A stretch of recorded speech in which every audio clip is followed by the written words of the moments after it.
thanks for coming. We're really excited. This is our second event where we did the Meetup app, so if you came from Meetup, thank you. Thank you. Shout out Meetup. Yeah.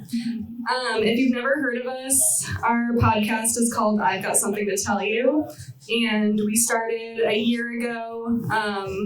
Colleen tells the true crime stories, and I tell the paranormal stories. She doesn't really like paranormal stories, so most of the time she's never heard of them.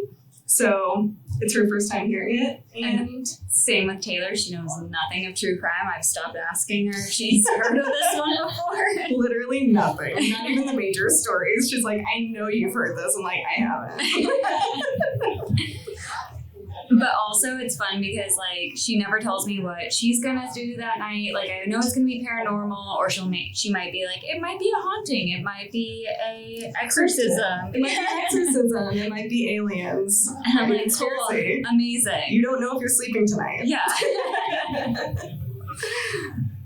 And so, oh, go ahead.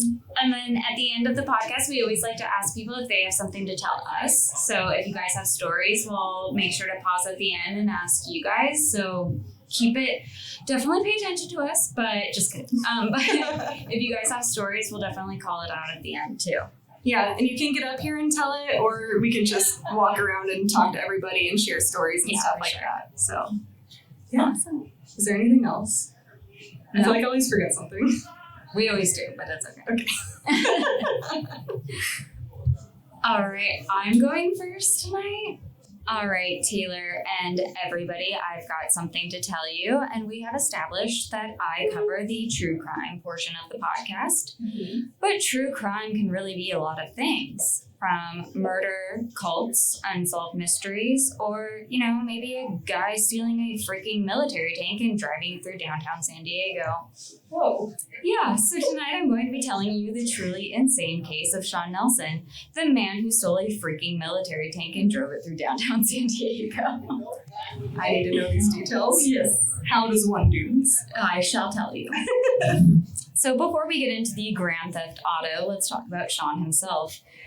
A man who is truly incredible to me. Shawn was born August 21st, 1959. Leo. I love that. Yeah. I'm a Leo too. Yeah. I felt like you'd appreciate that. I do. So he was born in Claremont, California, which is a massive military town. Bases were everywhere. And Shawn's dad was in the military. So he grows up completely surrounded by military life. Shawn also attended James Madison High School, which I truly just looked up their Wikipedia out of sheer interest. And they have 12 notable alumni. Shawn is number 12. Dang. I know.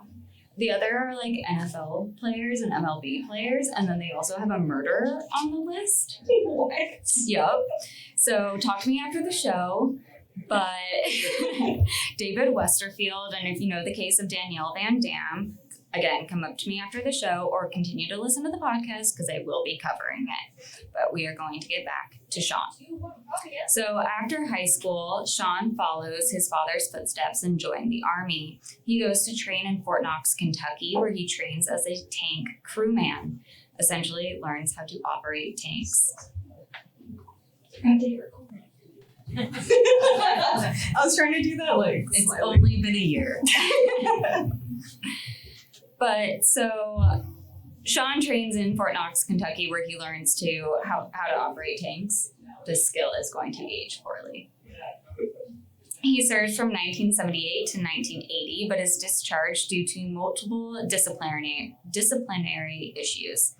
He doesn't like authority or being told what to do, so I'm not exactly sure what he thought the Army was, but he didn't like I'm sure he was their favorite. Yeah. He's like, aye.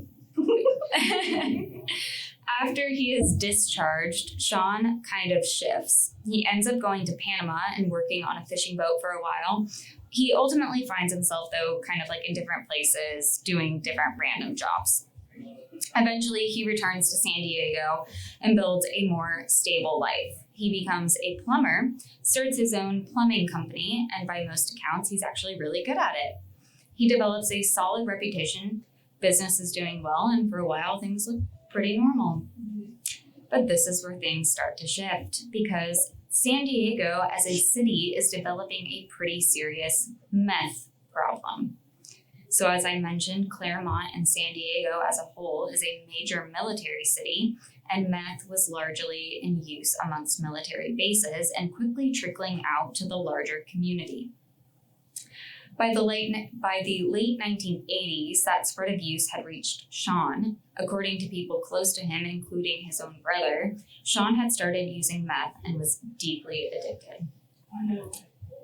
Now, the thing about meth addiction is that it makes people extremely energetic, often staying up for days at a time. It also results in extreme paranoia, fuels obsessive thinking, and increases confidence in believing in that extreme paranoia and obsessive thinking. So in July 1994, Shawn is on one of his meth benders and finds a piece of gold in his backyard. It only makes sense that he immediately believes that he is living on a gold mine and must start digging. I mean, it's kind of wild that he did find a piece of gold. I feel like it was honestly. I wouldn't think it was a whole gold mine, but I think he probably found a penny and he was like, gold. Oh, yeah. Okay. Okay. We're gonna say gold loosely. Gold in air quotes. Yeah. So enter his first insane plan. Shawn is going to dig a fully functioning mine in his backyard to find gold. And I need you to understand that in many accounts, people try and make this sound like he just dug a big hole. No, Shawn built a mine. This thing was about 20 feet deep. It had pulleys. It was described as a professional level mine. That's crazy. He had no formal mining training, but he was a plumber on meth, so he was very good at building things.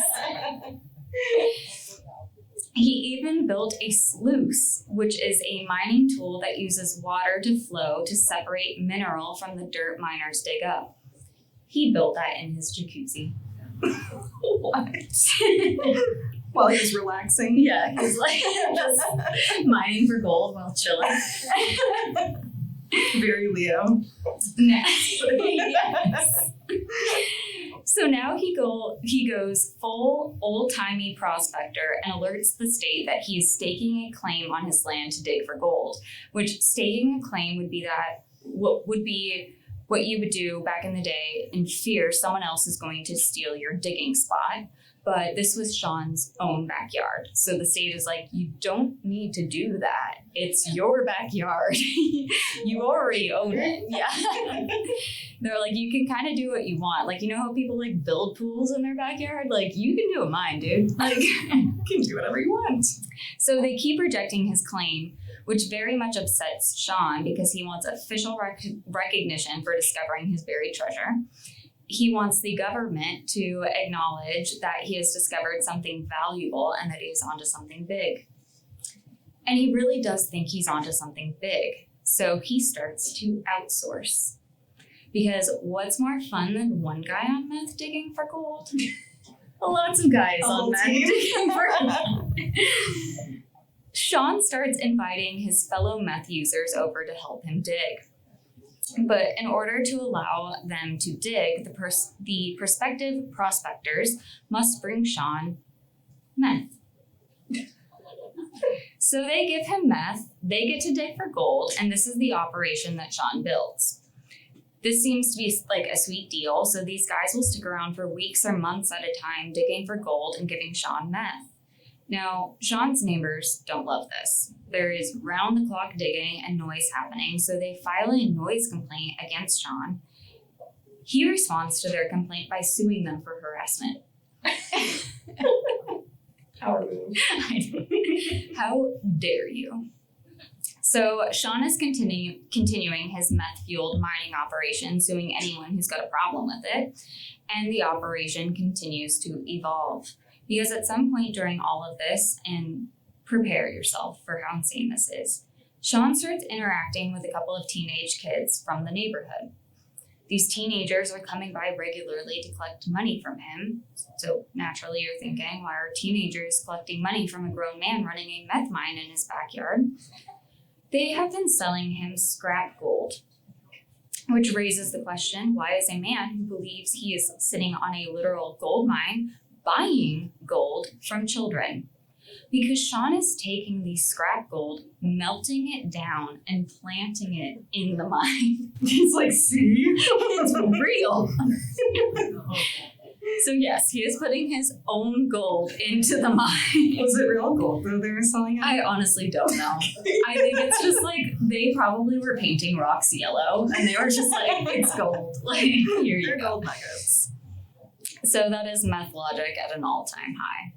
Now, at this point, you guys are like, I told you he stole a tank, but every hero has an origin story, so we need to finish Shawn's. It is April 1995, and 9 months of the mine has been going on. Oh my God. That's a full-on pregnancy. So no actual gold, but lots of placed gold. Shawn is now in severe debt. He has invested all his time and money into his mining project. He has not paid his mortgage for 9 months. All his utilities have been turned off. And even for his meth friends, this level of obsession is too much and they ditch the project. That has to tell you something. Yeah. If a meth head, sorry. No, this is if they ditch it, like, sorry. But that's when Shawn goes into the mine and guess what he finds? God. Okay. So he was one letter off. That's another D word. He's like, guys, we were supposed to be finding God, not gold. Then he brings his best friend Chuck, who is also a meth user, to go down into the mine to meet God, who then appears to them both as a dragon. Yeah. That they are supposed to fight together. Okay. So they're having like shared delusions. So easy to say, Shawn's delusions and paranoia are now escalating into full-on psychosis. But while his paranoia is rising, his personal life is falling. In May 1995, Shawn's home has been foreclosed. He has filed multiple lawsuits against the state to try and keep his home and, more importantly, his God mine. But he is about to lose everything. That's when, on the evening of May 17th, 1995, Shawn gets into his Chevy van with his personalized license plate that reads KANFIX. KANFIX. Canfix. Canfix. Okay. With a K? Yeah. He just wants to fight dragons, fix things, and dig for gold. Cool. Honestly, I'm not sure if that was actually his license plate. I heard it on when I was reading about it, but I was like, if true, that's adorable. So Shawn drives his van straight to the California National Guard Armory in Kearney Mesa. Now, if you are picturing some top secret military compound with armed guards everywhere, I need you to lower your expectations. Because at the time, the armory only had a chain link fence perimeter with a large unguarded outdoor vehicle yard where military tanks were parked. And that was about it. So Shawn pulls up in his van, and when he gets out, he is shirtless and just has sweatpants on. He may not have been fully clothed, but he was fully committed to his mission. He was going to get himself one of those tanks. He walks right up to the fence, just climbs right over it, drops down into the vehicle yard, and now he is in a National Guard facility. That easy. Once he's in there, he simply goes tank by tank to see which one is open. Oh, I thought you were going to say which one he likes the best. Which one vibes better? Fun fact, you do not need a key to start a tank. They just need to be unlocked. And remember, this man has been trained to run a tank. Okay. So he's a determined man, and he's just literally like seeing which one is unlocked. So he finds one. And at 6:45 p.m. on May 17th, 1995, Shawn Nelson busts through the fence of the National Guard, which I imagine he's busting, like blasting, they see me roll. And he is in a freaking M60 Patton main battle tank.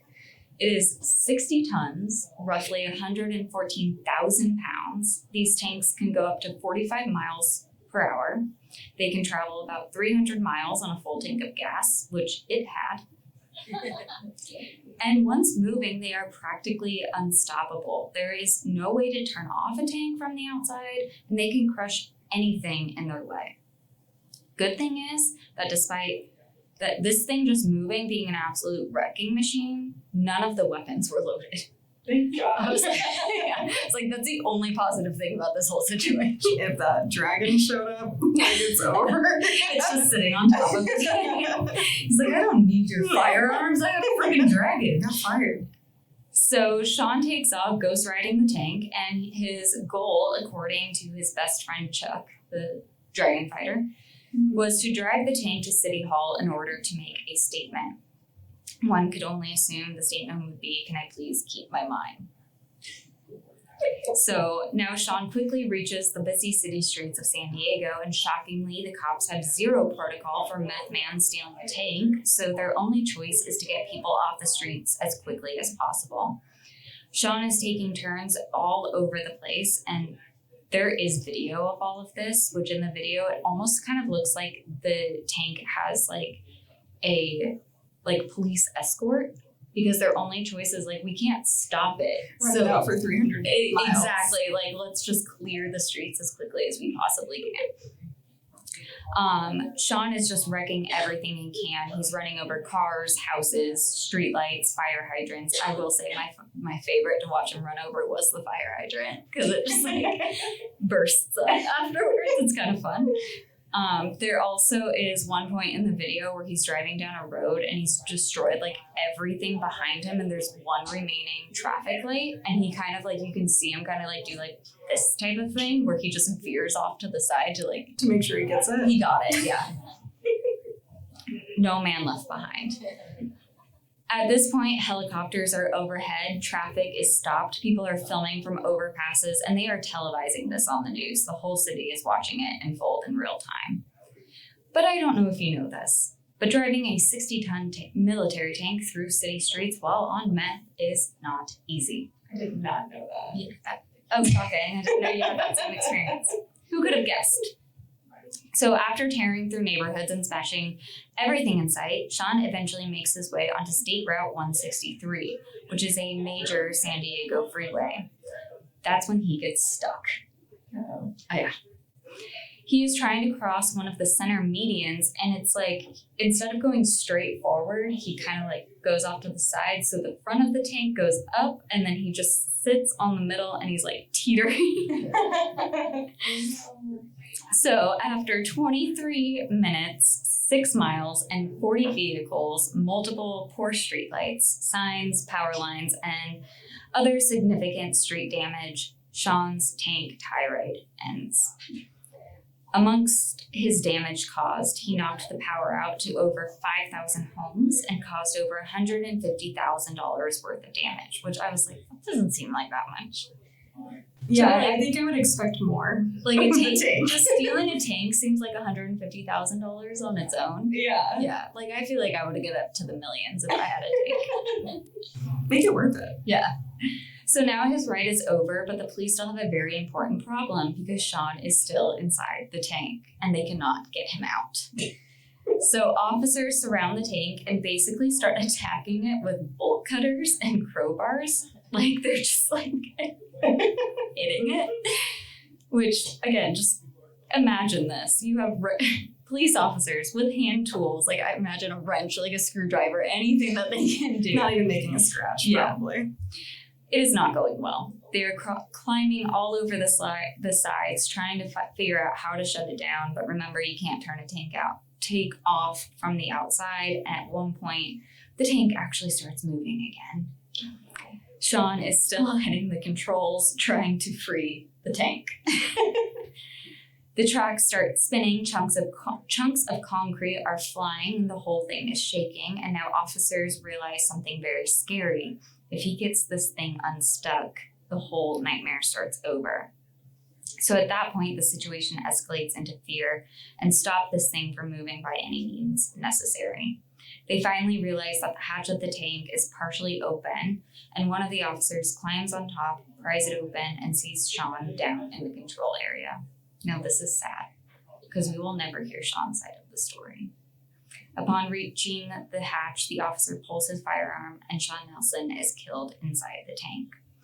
Some say it was because he was about to get the tank loose again, and this was the only way to stop him, but others have very different accounts and say Shawn could have been pulled from the tank safely and put into custody. Either way, Shawn Nelson dies there on the freeway, inside the tank. His tank. Oh. I know.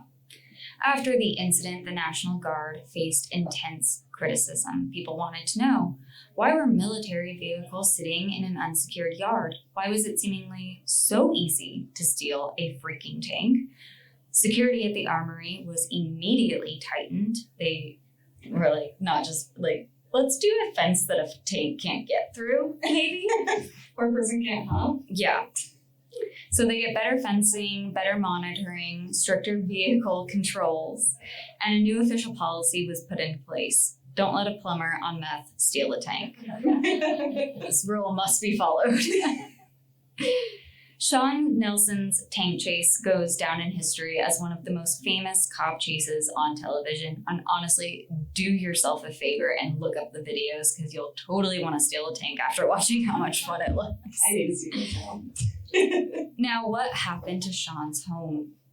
It was resold, and after everything, the city and new property owners treated the mine as a major safety hazard. The mine was unstable, poorly reinforced, and dangerous, especially in a residential neighborhood. The mine shaft and tunnels were filled and sealed to prevent collapse or injury, and today there's no visible sign the mine ever existed, except this episode of the podcast. Now everybody knows. Yep, and that, everyone, is the story of Shawn Nelson, the man who stole a freaking military tank and drove it through downtown San Diego. Okay, but imagine buying that house. I know. Honestly, a big hole. You're like, it could be a pool. I don't know. A very deep jacuzzi. Imagine all the sluices. Yeah, the sluices you could fill in there. Yeah. There you go. You can work with your it. thinking. Thank you. Well, I liked that story. Thanks. It was amazing. You're welcome. Thank you. Okay. Oh, we also have pizza out there, you guys. So if you want to take a quick break and grab some pizza before I start my paranormal story, the pizza's fresh. We are going to get into the paranormal aspect. So we're going to take it down a notch and get spooky. Yay. So I'm going to be covering Borley Rectory. So Borley Rectory sat quietly in the small village of Borley, Essex, isolated, ivy-covered, and already wrapped in a rumor before a single brick was laid. Locals whispered that the land itself was cursed. Long before the rectory was built in 1862, villagers claimed to see a shadowy nun walking the path near the church. I have a question. Oh. What's a rectory? It's by a church, and that's where, like, the reverend lives. Gotcha. Yes. I had to Google it, too. I didn't catch on researching the story. I'm like, what is a rectory? Okay. It says home and rectory. As I was saying, long before the rectory was built in 1862, villagers claimed to see a shadowy nun walking the path near the church, gliding silently at dusk. Not gliding. Not the gliding. She wasn't wearing rollerblades. According to legend, centuries earlier, a nun had fallen in love with a monk from a nearby monastery. When the affair was discovered, because I guess they're not supposed to, like, have a love life. I don't think nuns are supposed to date at all. Yeah, I don't think so. Is that I think that's like rule number 1. She broke rule number 1. Oh no. She's a naughty nun. She is. He must have been a cute monk. I don't know. So, sadly, the monk was executed. Oh. And the nun, sorry, took a turn. And the nun was bricked up alive within the convent walls. Oh, alive? Alive. That's some big punishment, but it is rule number 1, so. That's true. I'm not justifying it, I'm just saying. Whether just a story or true, the story never left, and when the rectory was built, it was as if the local folklore just moved right in with it. The first residents to formally document strange activity were Reverend Henry Bull and his family, who lived there from 1863 to 1892. And just FYI, they had 14 kids, so this house was huge. And I know 14.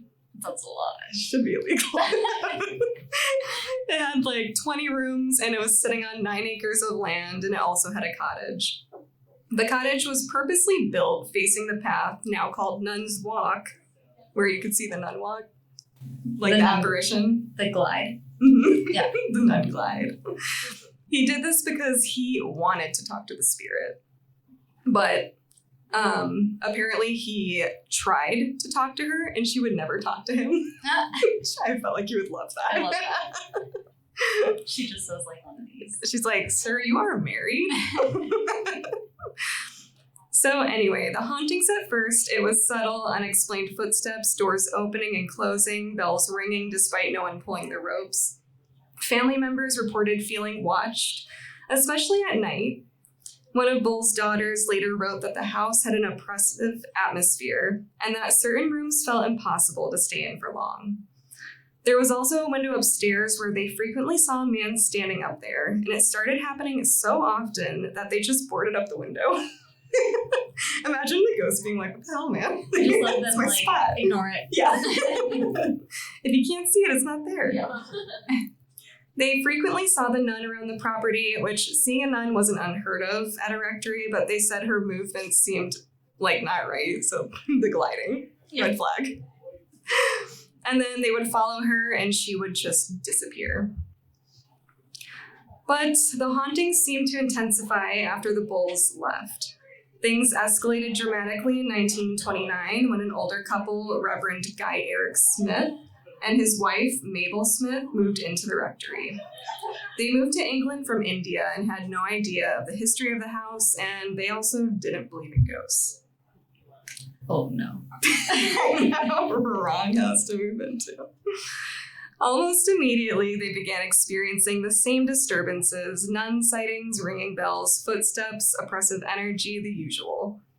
The most unsettling were the messages that began appearing on the walls. Scrawled in rough handwriting with no visible source, one message just read, "Help." I hate that. Clean the walls. I shall not. I will not. Mabel claimed that chalk would vanish from locked rooms only to reappear as writing on walls in the room no one had entered. On more than one occasion, she reported being physically pushed, once nearly falling down a staircase. And then also one afternoon she was gardening, and they have like those tiny shovels, and she's like digging, and she hits something, and she's like, "Oh, a rock." It's a bone. It's a skull. Oh no. Full on skull. Oh my god. So Mabel ended up writing into the Daily Mirror, which was a local paper, asking for help. I don't know what to do. Word spread quickly, and the ad in the paper had attracted the attention of Harry Price, a well-known parapsychologist and also a magician. So he's gonna. You could be both. Yeah. So he's gonna pull a rabbit out of the hat while exercising. He's entertaining, and he's checking for houses haunted. So Price was one of the best-known figures in psychic research at the time. He had exposed fraudulent practices of many mediums, which gave him a level of credibility when investigating ghostly phenomena. Where's his level of credibility as a magician? That I don't know. Harry Price and Daily Mirror journalist Vernon Oliver came to check out the home. They went to the cottage that faced Nun's Walk. Watching from inside the cottage, Vernon swore he saw the nun. And Harry was like, "Okay, Vernon, like, we just got here." "No, you didn't." Then all of a sudden, a brick falls through the roof right in front of them. Through the roof, like through the wall, if that made sense. And so it seemed like the nun was like, "You thought, I am here." Then they decided, since ghosts like the dark, let's try turning off the lights and see what happens. So they did this, and immediately Vernon gets hit in the head. Which I feel like Harry should have got hit in the head for doubting him, but Vernon was the target. So he later brought some of his team. They did some investigating, and he was like, yep, haunted. The Smiths eventually, that's all he did for them. Check that box. They're like, cool, we knew that, but the Smiths eventually moved out because they could not deal anymore. The next family that moved in were Lionel and Marion Foister, and we got what everyone thinks is an Amityville situation going on with this family. And if you don't know the Amityville story, the Lutzes faked the whole paranormal activity. You can listen to our episode about the Amityville. We covered it, so. They moved in and immediately started witnessing paranormal activity, but very exaggerated. The writing on the walls were more descriptive. They were communicating with them by name. They were more constant. They added in physical assaults from the ghosts. It was a whole horror movie production. They asked Harry Price to come investigate, probably try and get some publicity or something. And after a little time investigating, he was just like, sir, I think this is your wife's doing. The handwriting is matching hers, and it's just something's fishy going on here. And while investigating, he also found another mystery out. The wife was having an affair. They kicked Harry Price out because they were offended by his findings and would eventually move out. And Marianne would go on, of course, to write a book about her experience, because why not try and make some money after making a fool of yourself? I don't know. So once again, the rectory was vacant, but this time Harry Price rented out the rectory because he was not done investigating, and he really did feel like something was there aside from all of that other stuff happening. Price organized overnight vigils, invited mediums, and documented paranormal activity in detail. He did this by posting an ad in the newspaper asking for volunteers to stay in the house and record any spooky behavior. And he got 48 volunteers, which I feel like is kind of a lot. Did he put it on the meetup app? I mean, he should have. One of them described the house immediately as feeling charged, like the air itself was alive. Price would later publish his findings, cementing Borley's reputation as the most haunted house in England. So anyway, back to the volunteers. Vernon wrote, volunteers soon arrived to serve their shifts and began recording every creak, knock, and cold draft.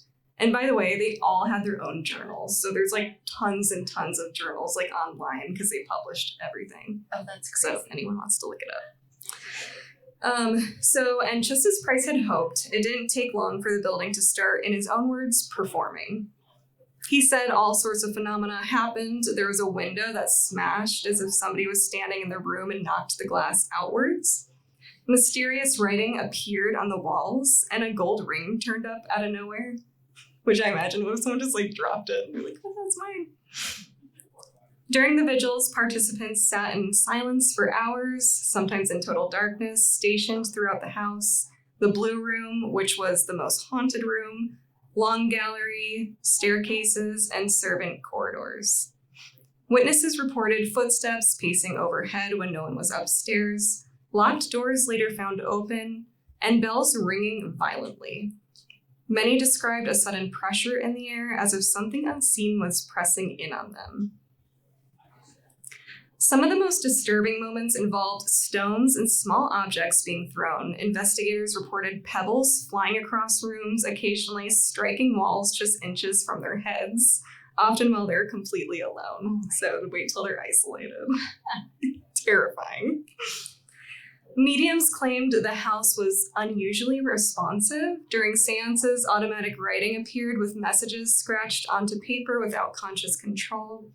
Some said the spirit identified itself as a trapped woman, seeking prayers, reinforcing the nun legend.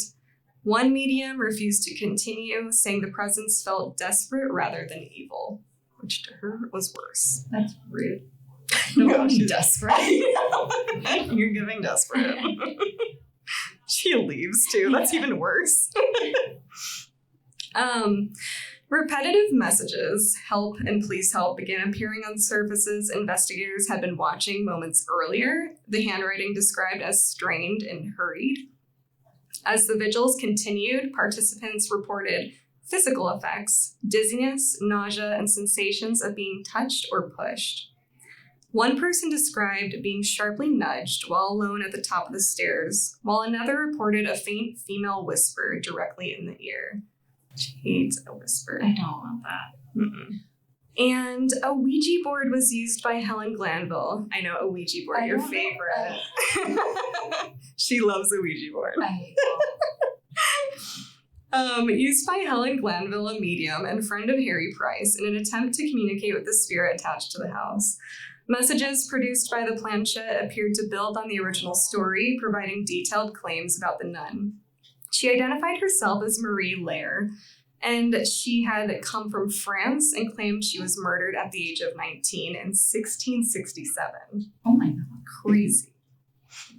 The second spirit to be contacted identified himself, and I'm going to butcher the name, I already know, Sonex Emirs. Sounded right. Okay. He's not here. He's not here. That was wrong.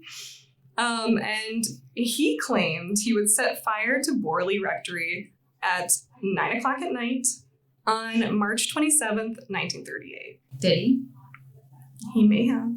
Oh no. He also said that at the time, the bones of a murdered person would be revealed. Price's year eventually ended, and he published all his findings, and a new family moved in. So, not everyone left Borley convinced, though. Skeptics later accused Price of encouraging suggestion, noting that participants arrived already primed with the nun legend and stories of prior activities. Others questioned whether certain phenomena, particularly the thrown objects and writing, could have been staged. Imagine being the person throwing the rocks. That's your job. But even critics admitted something unusual was happening. Too many people, separated by time and location in the house, described the same experience. In 1939, the rectory was partially destroyed by a fire. So a year later than was Sonex, or whatever his name was, said. So it was due to an oil lamp getting knocked over by the current owner, which honestly I would not admit to that. I would just say like the ghost knocked it over. Yeah, what kind of insurance claim did you get? Paranormal. Missed opportunity. Yeah. Paranormal pyro in the house. They're like, we don't have this on our insurance policy. Yeah. So locals claimed to see phantom figures walking the grounds and what looked like a nun standing in the window as the rectory burned. In 1943, Harry Price went back and excavated the wells in the cellars of Borley Rectory and discovered bones at the bottom of the well.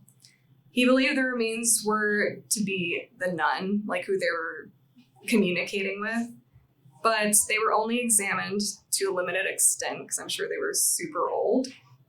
So they were never able to identify who they belonged to, but they were human bones. And then the remains were given to the church for a proper burial. Today, Borley Rectory no longer stands, but its legend does. The case sits in that uncomfortable space between genuine fear and folklore.